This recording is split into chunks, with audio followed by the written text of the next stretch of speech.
நிறைய இருக்குது. சொல்ல முடியாத அளவுக்கு இன்றைக்கி ஒசூர் தொகுதி எடுத்துக்கிட்டிங்கன்னா நிறைய பாலியல் குற்றம், சட்ட ஒழுங்கு சீர்கேடு, அந்த மாதிரி நிறைய விஷயம் இருக்குது.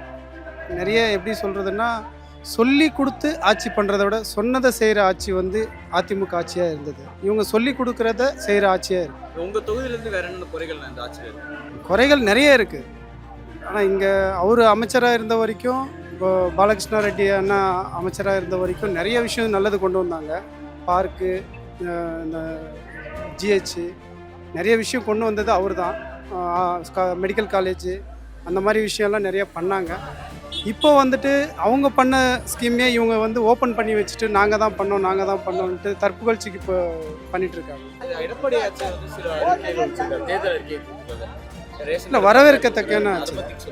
ரொம்ப ரொம்ப நல்ல விஷயந்தான் அது. ஏன்னா நிறைய பேர் வந்து பாதிக்கப்பட்டிருக்காங்க. இதில் வந்து ஜென்ஸ்க்கு, ஆம்பளைங்களுக்கும் வந்து இலவச பஸ்ஸு, அதெல்லாம் நிறைய பேர் எதிர்பார்த்தது தான். அதெல்லாம் ஏன்னா சரிசமமாக இருக்காங்கன்றதுக்கான ஒரு உதாரணம் தானே அதெல்லாமே.